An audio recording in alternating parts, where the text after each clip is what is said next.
All right, welcome back, everybody. This is 2026, the new format, the new channel. And, no, it's an existing channel. It's just the new format for 2026. And so this is just a little bit more casual, a little bit more just being myself. And so this is Wes Chyrchel, and I help you operate better to increase profit. And I'm a fractional COO. And so I created this channel so that I can talk more about operational ways to run your business. And so the purpose of the channel is to take the mystery out of operations and explain more clearly how implementing goals, actions, and process can create an incredible workplace and make you a lot more money too. So that's the new mantra. So I'm going to say it one more time. So the purpose of this channel is to take the mystery out of operations and explain more clearly how implementing goals, actions, and process can create an incredible workplace and make you a lot more money too. So it'll probably keep changing. That's the new one. So I've just been playing around with that idea. Today I wanted to talk about the 5 hiring mistakes companies make. And this one is pretty close. In my career, I've done a lot of hiring and I've done a lot of firing. And it's really interesting how most people screw it up.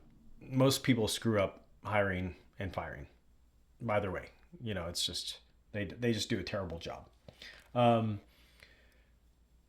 so I think right now we'll just talk about the hiring mistakes, and maybe that's what I'll do is next time I'll talk about the top 5 mistakes people do in firing. So that could be good too. Well, I work with a lot of small companies. I work with a lot of startups. I work with a lot of small and medium-sized companies that are in that space where either they're just starting out or they're in the middle of growing or they're right at the top of that plateau where they've kind of reached this one particular plateau and they're trying to go higher and they don't know why. And so when I work with these companies, it's very common, these mistakes. I see them all over. It doesn't matter what industry you're in. These are the mistakes that I see all the time. So I think the first one, which is surprisingly, it's actually not a surprise, but I see it all the time, is companies, they hire their friends. So, which is wild because you think that, well, why would they hire their friends? Well, when you have business owners, they start a business, they don't want anybody to take advantage of them. And so they're really worried about someone, they have trust issues. They probably either hired somebody or worked with somebody that took advantage of them. They don't want to deal with it. And so a lot of times they'll just hire their friends because, they trust them. They think that, oh, my friends, they're not going to screw me. They're not going to, they're not going to steal from me or anything like that. Well, the problem with that is that your friends they know you from who you are. And,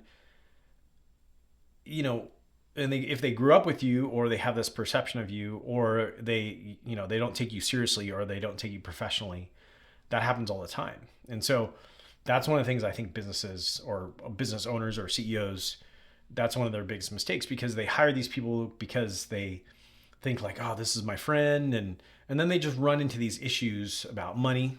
Maybe they want to get paid more, and maybe they think that they should get paid more because they do more. But in reality, a lot of times that I've seen is people that hire their friends end up working less and they don't work as hard. And so it's really interesting to see that happen. And inevitably what ends up happening is when they hire their friends, there's a big falling out and they end up firing them anyway, or that person just quits because they're not friends anymore.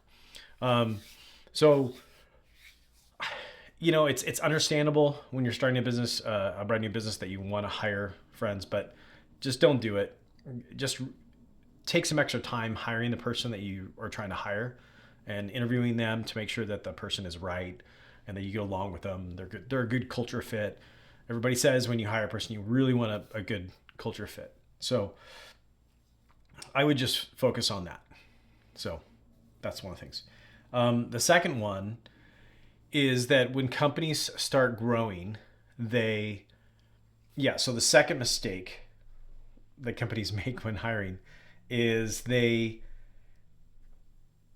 hire too quickly and they start throwing bodies at a problem. They're growing and they don't have any organization. They don't really have a lot of process because you're just starting out, and all of a sudden you see this problem pop up and it happens more than once, or it's just annoying, or people get too busy, or the person that was doing that thing just doesn't have time to do it anymore. So they just hire a person, they just throw another body at that problem. They just hire a person, they throw a body at that problem, say, okay, Bob, now you're fixing this now. You're going to work on this problem. And you know what? That ends up being a problem because it's a person that's just hired to help and fix the gap. And that's okay. But a lot of times there isn't a structure around that. There's no purpose. There's no career path. There's no, hey, you're gonna be hired to do this, and then you're just gonna, as you grow, you'll do this and this and this. And so that person may be good to answer phones, but maybe they're not a good communicator. Maybe they don't do well in, they don't get along with other people. Maybe they're constantly late. Maybe they're call out sick too much. There's different things that person may not be a good fit for. So it's much better to hire for roles that you create, job descriptions and roles that you create, and requirements and skills that you want, that you need, than to hire just someone to fix a problem that you have. So that's why I always tell people, you don't just throw bodies at something as a fix or a substitute for a lack of a process or a system. You just spend the extra time thinking about what you want and what you need. So, and I know that's hard to do, especially when you're growing fast, and you're just, this is bothering me so much. I just want to just fix it. I want it to go away. So it happens all the time. The knee-jerk reaction is just to throw a body at a problem, and you don't want to do that. So number 3, the number 3 top hire mistake that companies make is not onboarding them correctly. And, for years I've been telling companies that I think the best thing you should do when you bring someone on in the beginning is you got to show them how you guys make money.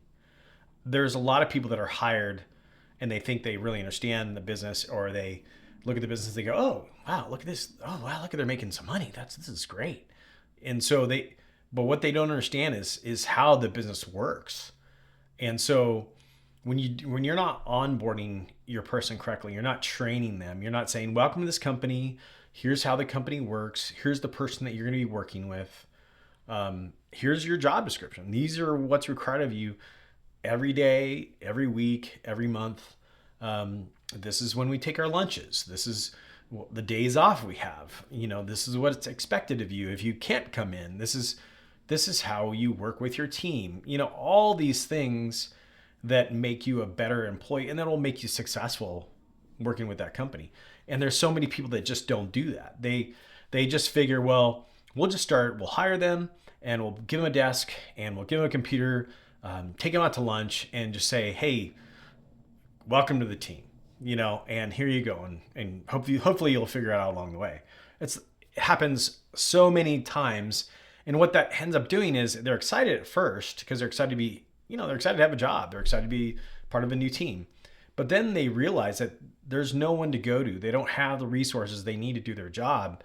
And so when you don't onboard someone correctly, they don't know where to go. They don't know who to ask. Or if that person that is supposed to be quote unquote in charge of them, maybe they're not available. And so you need to have a lot of that in place so that person can be successful and be a good team member, a great addition to your team. And so it's, when you don't onboard them, you don't give them all the things they need, it creates such a terrible, terrible experience for that person. And you're just counting down the days until they quit. It really is, or they get fired.